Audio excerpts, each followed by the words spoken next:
Hello and welcome to Indus News live from Islamabad. I'm Meher Sher and these are the headlines.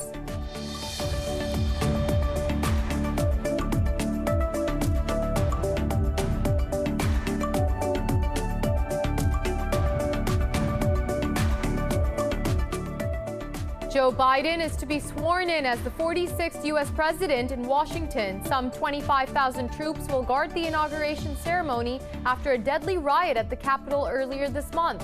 Donald Trump will not attend his inauguration, becoming the fourth U.S. president not to do so.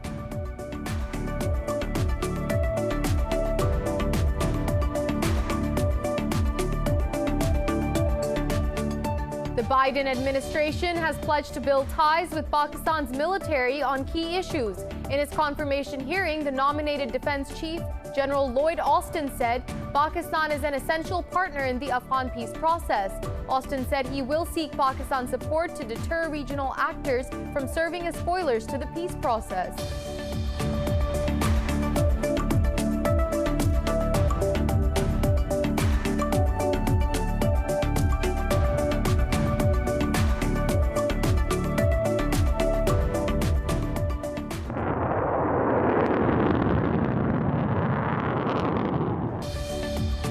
The Pakistan Army has successfully conducted the flight test of Shaheen-3 surface-to-surface ballistic missile, having a range of 2,750 kilometers. In a tweet, the military's media wing said the test was aimed at revalidating design and tech parameters of the weapon system.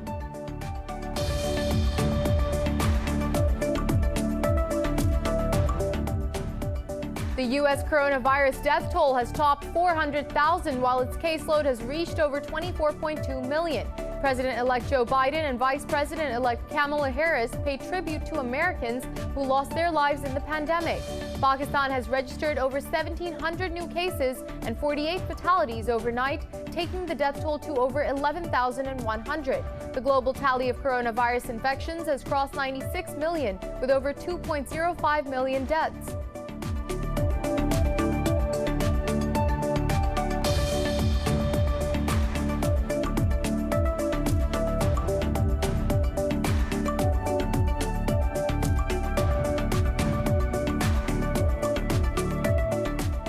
And in football, Bayer Leverkusen beat Borussia Dortmund 2-1 to move into second place in the German Bundesliga. Moussa Diaby drove Leverkusen, scoring one goal and setting up the winner for Florian Wirtz.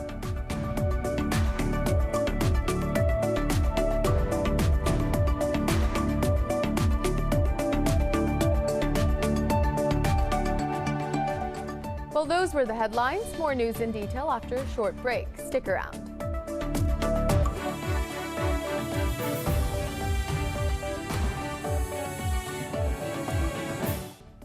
Welcome back. And now for the news in more detail. We begin in the United States, where Joe Biden is to be sworn in as the 46th U.S. president in Washington. Vice President-elect Kamala Harris will take the oath of office alongside him, the first woman to hold that position. Some 25,000 troops will guard the inauguration ceremony after a deadly riot at the Capitol earlier this month. Donald Trump will not attend his inauguration, becoming the fourth U.S. president not to do so. In the final hours of his presidency, Trump pardoned 73 people, including his former advisor, Steve Bannon, but he did not issue preemptive pardons for himself or family members. And the Biden administration has pledged to build ties with Pakistan's military on key issues. In his confirmation hearing, the nominated defense chief, General Lloyd Austin, said Pakistan is an essential partner in the Afghan peace process. Austin said he will seek Pakistan's support to deter regional actors from serving as spoilers to the peace process. Earlier, Pakistan's Foreign Minister Shah Mahmood Qureshi said his country wants to bolster bilateral ties with the U.S. under the Biden administration. He said the two countries share similar views on a range of issues, including the Afghan conflict and the coronavirus pandemic. He expressed hope that the new U.S. administration will help put an end to the Indian oppression in occupied Kashmir. Now, the Pakistan Army has successfully conducted the flight test of Shaheen-3 surface-to-surface ballistic missile, having a range of 2,750 kilometers. In a tweet, the military's media wing said the test was aimed at revalidating design and tech parameters of the weapon system. President Arif Alvi, Prime Minister Imran Khan congratulated scientists and engineers for the successful flight of the ballistic missile.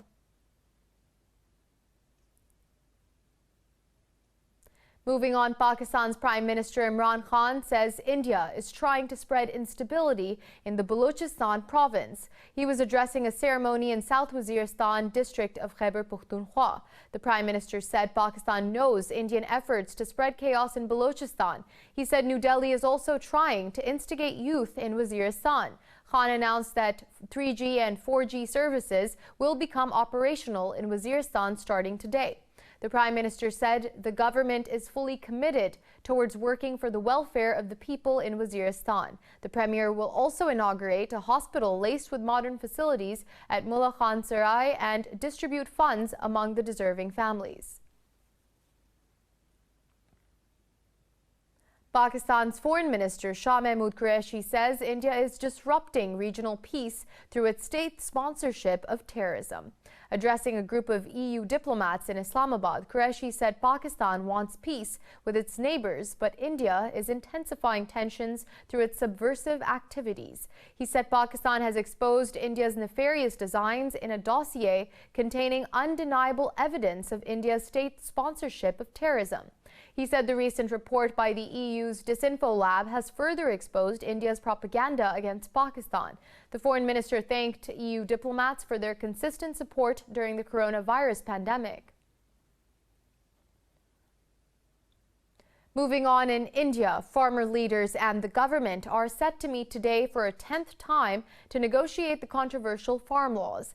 Thousands of farmers continue to protest after the previous 9 rounds failed to end the deadlock. The farmers' leadership says they will not settle anything less than a scrapping of the agricultural laws. Meanwhile, a Supreme Court panel over farm laws met for the first time. It said the committee will hold meetings with farmers' bodies who are against the laws. Over the past 54 days of protests, more than 80 farmers have lost their lives during the protest against the contentious laws. Now, Indian entertainment industry is once again on the ropes after Hindu nationalists filed criminal complaints against Tandav, a series streamed on Amazon. Led by a politician of the ruling right-wing BJP, the complainants insist that the series be forced off-air or heavily censored. Tandav is a political drama that highlights the turmoil created by Prime Minister Narendra Modi's Hindu nationalist government. It shows the mass demonstrations by farmers, protests against police brutality, and laws that discriminate against Muslims, among others. But the complainants accuse the series of disrespecting Hindu gods, criticizing India's age-old caste system, and defiling the Prime Minister. Amazon and the show's promoters could face the criminal court if the police agree with the Hindu nationalists. This adds to the list of incidents that show the increasing intolerance under the Modi government. 2 months ago, Hindu nationalists campaigned to boycott Netflix after one of its series depicted a Hindu woman in a relationship with a Muslim man. Moving on, in Pakistan, dozens of Hindus demonstrated in front of the Indian High Commission in Islamabad demanding justice for 11 Pakistani Hindus killed in India last year. They also demanded India to return the bodies of the victims. Pakistan's Foreign Minister Shah Mahmood Qureshi also attended the demonstration to express solidarity with the members of the Hindu community in Pakistan. The immigrant family, including children, were found dead under mysterious circumstances in a small village in India's Jodhpur district on the 9th of August. The daughter of one of the victims had blamed India's intelligence agency RAW and the ruling party BJP for their killing after they refused to spy on Pakistan. Pakistan has repeatedly demanded India to share the details of the incident, but India is yet to do so.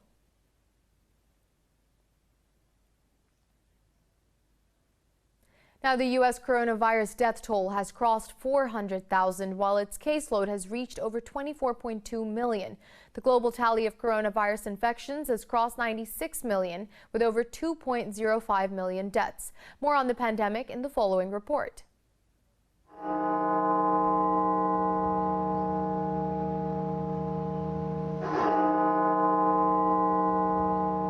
Silence and the tolling bells of the National Cathedral in the U.S. add to the grim and somber mood as the country worst hit by the pandemic marks another grim milestone. The Empire State Building lit up, flashing red to signify a beating heart to honor the 400,000 Americans who have died from COVID-19. House Speaker Nancy Pelosi held candles and stood silently on the steps of the U.S. Capitol. At the Lincoln Memorial, President-elect Joe Biden and Vice President-elect Kamala Harris urged for national unity to heal from the trauma.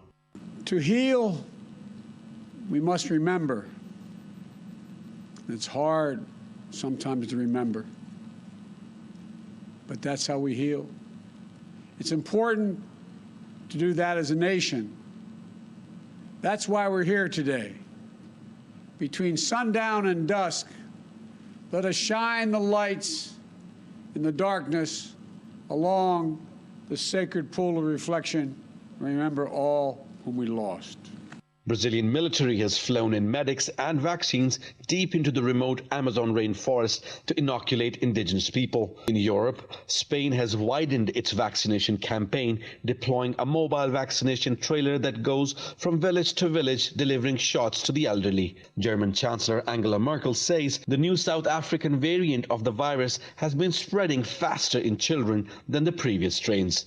Meanwhile, the country has once again extended its lockdown to rein in the outbreak. There are serious indications that new variant of coronavirus is spreading more among children and adolescents than the previous variant, and we have to take these indications seriously. That is why we refer once again to the resolution taken on December 13th, 2020, and we have to extend it to February 14th, 2021, and we must insist on a stricter implementation of this resolution. We agreed after a long discussion that schools will remain closed. In Asia, another of Japan's southernmost prefecture, Okinawa, declared a state of emergency as the country grapples with a surge in infections. China's capital, Beijing, is stepping up restrictive measures after reporting the biggest daily jump in new COVID-19 cases in more than 3 weeks. Meanwhile, India has appealed to frontline workers not to refuse vaccines after it failed to meet targets in the first few days of what New Delhi calls the world's biggest immunization campaign. And now we'll be taking you live shortly to Washington, D.C., where President Donald Trump will be vacating the White House premises. Today marks the end of his 4-year term as president. And President Trump is moving towards the helicopter from where he will be taking off and vacating the White House.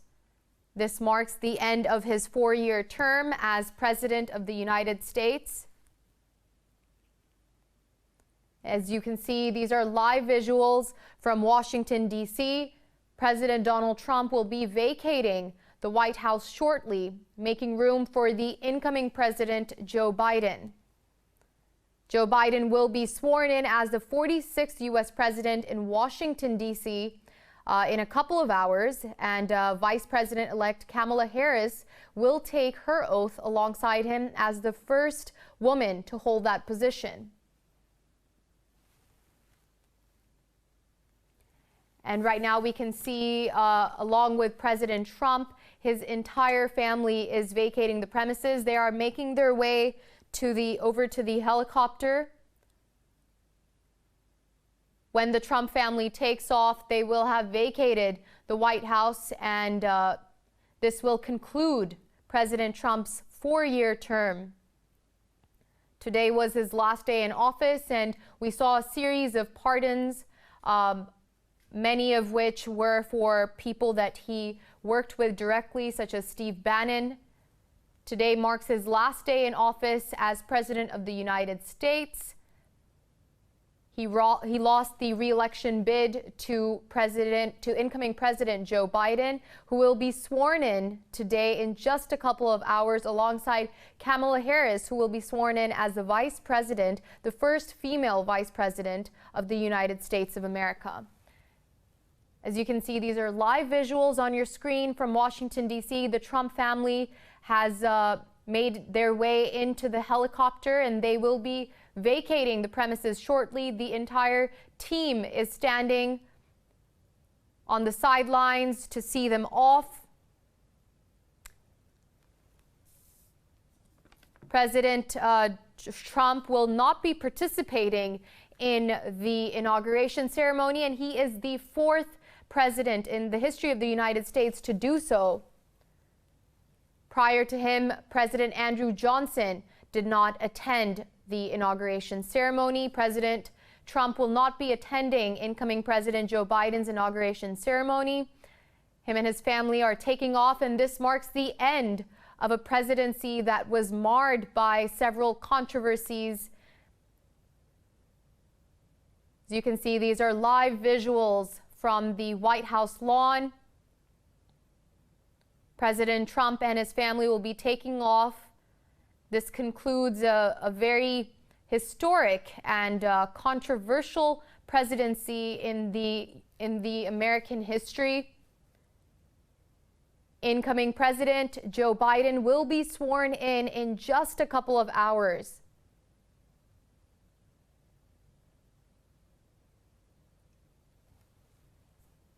President Trump is leaving the White House with his family, and you can see his entire team is standing on the sidelines to see him off for the last time as the President of the United States of America.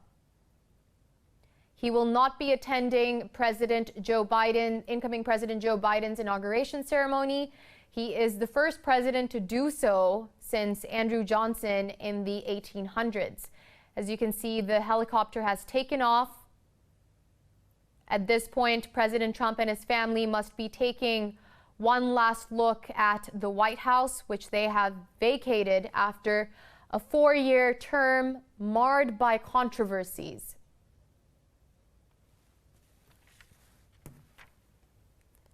And the helicopter has taken off. President Trump is departing the White House for the last time as his era in power comes to an end. Joe Biden is to be sworn in as the 46th president of the United States in just a couple of hours.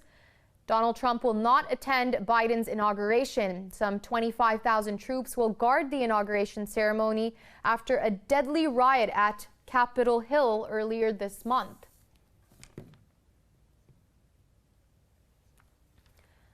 It was expected in several weeks, in the last couple of days, actually, since the Capitol Hill riots, that perhaps more resistance would be shown by the Trump administration. But we can see that President Trump has transitioned peacefully, and him and his family have departed from the White House lawn. They're probably taking one last good look at the White House as his term comes to an end. This was perhaps one of the most talked about presidential terms, and one that was marred by controversy.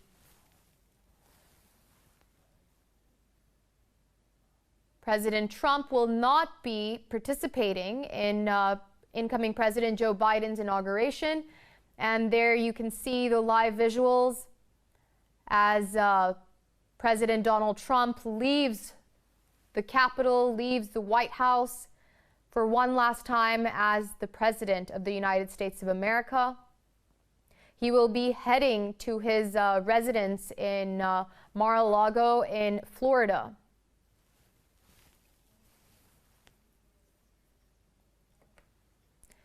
And now Pakistan has recorded another 48 deaths from COVID-19 overnight, raising the toll to 11,103. Health officials reported 1,772 new infections since yesterday. Number of cases has risen to over 524,000, while over 478,000 have recovered.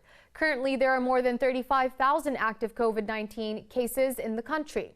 The southern Sindh province has reported the most cases with over 237,000 testing positive so far, while 150,000 cases have been detected in the central Punjab province.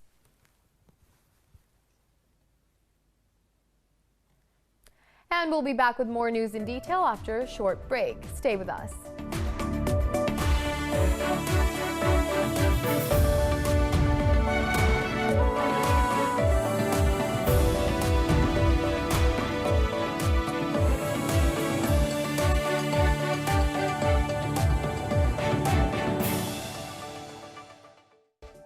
We're back. In Jordan, a family has added a different touch to the traditional sweet dish kanafe by grilling it and serving it on a skewer as opposed to baking it. More about this sweet dish variant in this report. Kanafe is a traditional Jordanian dessert and is made of long, hair-like strands and shaped like a pie, which is then stuffed with any number of fillings and baked in an oven before being covered with sweet syrup. A family of 6 sisters and their brother-in-law, inspired by the Turkish idea, has decided to implement grilling of the sweet dish by serving it to customers outside their house in Amman. The unfamiliar change to one of Jordan's most sought-after dishes has sparked mixed feelings from residents. Kanafe, known as Nablus kanafe, is usually served on a plate, but we came up with this idea as a sort of change. We definitely do not want to stray away from our traditions and customs, but we came up with this originally Turkish idea as a change. There are people who accepted it while others opposed it, saying how could we change such a traditional dessert? But we think it is something really beautiful. For some Jordanian customers, the variant of kanafe is delicious, whereas some people want to remain with the traditional way of baking. It's very delicious and it is beautiful that it's prepared on the streets, as you can eat it warm while standing in this cold weather. It is very delicious. We prepare it, the kanafa, outdoors, and as you can see here, the outdoor space overlooks the West Bank and it is frequented by many people, including West Amman residents. They like to eat kanafa on the grill and to drink some hot or cold with it. The sweet dessert remains one of the most enjoyed across the Middle East, becoming increasingly popular during special celebrations.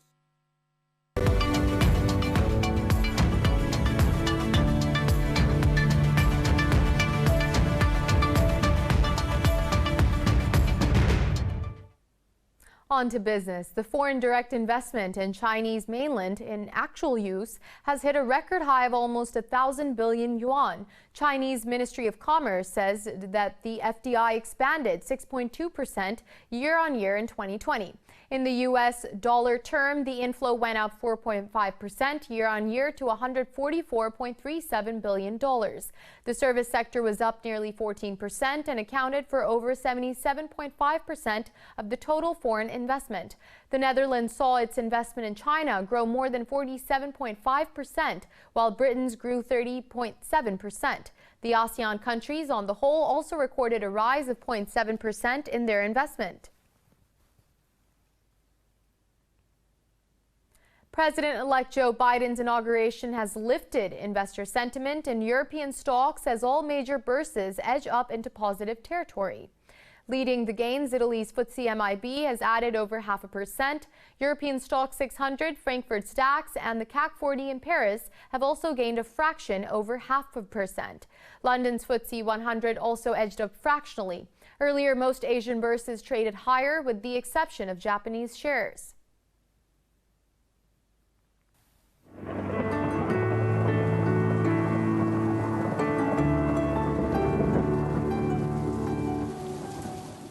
And now it's time to take a look at the latest weather updates from around the world.